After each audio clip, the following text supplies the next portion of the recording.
Hey, everybody, it's Jade. Happy Skol Saturday, Minnesota Vikings fans. Or is it? Or is it? And tomorrow, is it going to be a happy Skol Sunday? We don't know. We don't know with this team because, anything is possible. Anything is truly possible with the Minnesota Vikings. And you know what? I hate to say I told you so, Minnesota Vikings, but I told you so. I told you so months ago that this season was going to be an absolute cluster. And here we are, big old purple cluster. And like we know, the Three Stooges, they need to go. Said that before. I'm still saying it. And the thing that I want to reiterate is the head of this snake, we got a three-headed snake, a three-headed dragon here with Zimmer, Pizza Ranch Boy, and Rick Spielman. The head of that snake/dragon needs to go. And who is that? That is Rick Spielman, public enemy number one. I've heard so much about Mike Zimmer getting canned. We've all heard it. It's been kind of a rumor going around since Halloween that every week, well, is this the week that Mike Zimmer gets canned? Is this the week that he gets fired? Sure, you're a head coach, dude, but if Mike Zimmer gets thrown the door, if he gets shown the door, a couple other people need to be following right behind. And I'm not even going to go into Spielman because, again, he's at the top. He's the puppet master here. Mike Zimmer, yes, you're a head coach, okay, and you haven't done anything. You've had 8 seasons to get it together. It's not happening. But who else? Who's hiding behind Daddy's coattails? Who's watching the heads being served on the platter when that head should also be served on the platter is none other than Pizza Ranch Boy. Kirk Cousins is like, oh no, don't you hide, because you need to be front and center too, dude. You have done absolutely nothing. And okay, Zimmer, your head might be on a spike after this week. We'll see, because the Wilfs, they're just waiting for a reason. They're waiting for a reason. I believe that they are waiting for a catastrophe of a game to actually make a decision to let some people go, to get the heads rolling, to give the Headless Horseman the call. And until they get that reason, the circus tent, the purple circus tent, is just going to stay up. And we're all going to have to continue to watch the cluster that we've been witnessing. And I just want to say, too, you know what? You know what else is alive and well? The Case Keenum curse. Sure is alive and well. Case, miss you. Come back. And another thing, too, just in regards to this week in particular, and all right, is Zimmer going to get fired? Is he going to go if they lose? Blah, blah, blah. All right. Well, there's an eclipse coming up on the 19th. It's going to be this coming Friday. Eclipses are endings of things that launch new beginnings. And I was looking at that, and it's also going to be in Taurus. This eclipse is going to be in Taurus. So Minnesota, as its state itself, is a Taurus. So wouldn't that be just some sort of shakeup for the entire state? Because a lot of people here, Minnesota Vikings, they're number one of all the sports teams. Not everybody, but they're a powerhouse here in Minnesota. So wouldn't that be interesting? Wouldn't that be a little something? And I also was looking at, too, in regards to the planetary movements, I happened to stumble upon the fact that Rick Spielman has a birthday coming up at the beginning of December.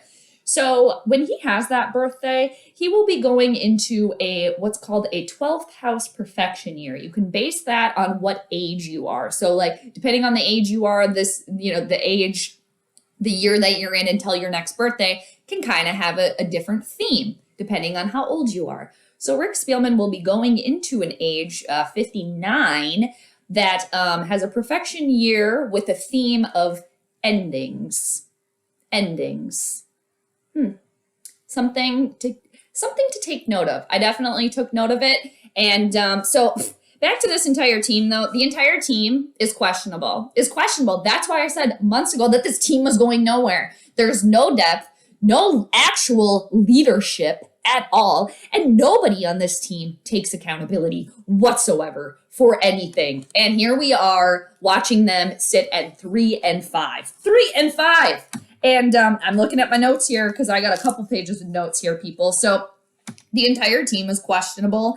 And the coaches, yes, sure, we all know that, of course. But then who do we look to? We look to the captains of this team. I touched on this, but no leadership. The people that you have as captains, they're not actual leaders. Besides CJ Ham, we like you, and Brian O'Neill, you're fine. We like you. Patrick Peterson, you're okay too. But it's like, Patrick Peterson, pick your spot on the injured reserve because it's nothing's happening there. And then we're stuck with Anthony Barr. Oh yeah, big help that you're doing, dude. Oh, Dalvin Cook, you should just get bumped out of the kitchen. Like no more sous chef at all. Like you need to just be done out. Goodbye with all the crap going on there.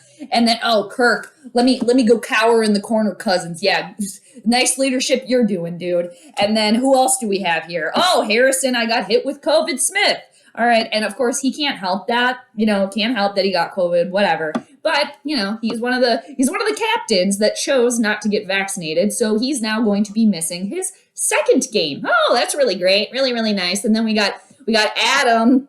Adam, I need a timeout feeling. Seriously, he's just so frustrated. I understand that. He's been crybabying for a while, and it's just like, dude, if you want to cry, if you want to wail, if you want to start saying some stuff now, if Adam Thielen wants to turn into Stephon Diggs 2.0, hey, at this point, I mean, we couldn't blame him, right? But it's just like, what the great leadership there. Oh, really great leadership. And then got a head coach that, doesn't really want to look at the offense at all. And then picked an offensive coordinator that's never done the job before. But, oh, yeah, his dad did it before. So, Clint, you'll be fine. You'll be fine. A mess. This team is a mess. This team pretty much needs an eclipse here. Needs an eclipse to come clean everything up. Get rid of the old stale trash and throw out the garbage. Throw it out. It's over there sitting in the corner. Take it outside. Take it out back. All right. So moving into the game tomorrow, like I said, the Vikings, they're 3-5. All right, they're facing the LA Chargers. They're 5-3. Whoop-de-whoop. It probably should be a pretty close game. I was looking at the Chargers' previous games. They held it up. They put up 47 points against the Browns. They had a blowout loss to the Ravens. Oh yeah, the Ravens, they look really, really good, don't they? Yeah, that Thursday night fiasco, really great. And so moving on to the game tomorrow now, the things that I've been hearing this week leading up to the game is, oh, okay, we have a new offensive game plan now. Let's just throw to Justin Jefferson. Oh, okay, you think now you're going to start doing that? That would require Kirk to actually throw the ball. And he's too worried about his own personal stats, hiding behind the coattails, that he's not going to do anything about it. Oh, yeah, good luck with that. Okay, it's a little too late there. A little too late. You maybe should have done that the entire time. You maybe should have utilized your best offensive player the entire time. But oh no, we can't do that. And now, wouldn't that be interesting tomorrow? So, okay, yep, it's just throw to Justin Jefferson or whatever. Let's throw to him more. And that's going to happen tomorrow when the LA Chargers, they have the worst run defense in the league. So it's just so it's written in a script that the Vikings would do this. Oh yeah, let's start throwing the ball more now when we're facing a team that has the worst run defense, when you've been a run offense dominated team leading up until this. I mean, the game hasn't happened, but wouldn't that just be so picturesquely purple for them to do that? My eyes almost bugged out of the sockets when I saw that, because I just was oh yeah, okay. And then the LA Chargers, they have a pretty good defense against the pass, so it's just okay. And I'm pretty sure too with the Vikings, I think I heard this right, that the Vikings are 29th in the league for touchdown percentages. How many teams are in the league? What, 32? Terrible. Absolutely terrible. Oh, yeah, now you're going to put all your trust in your offense. Oh, okay. Let's see how that goes over with Mike Zimmer. At this point, maybe Mike Zimmer don't even care. He doesn't even care. I haven't liked Kirk this whole time. Haven't trusted him, but yeah, go at it here. Go at it.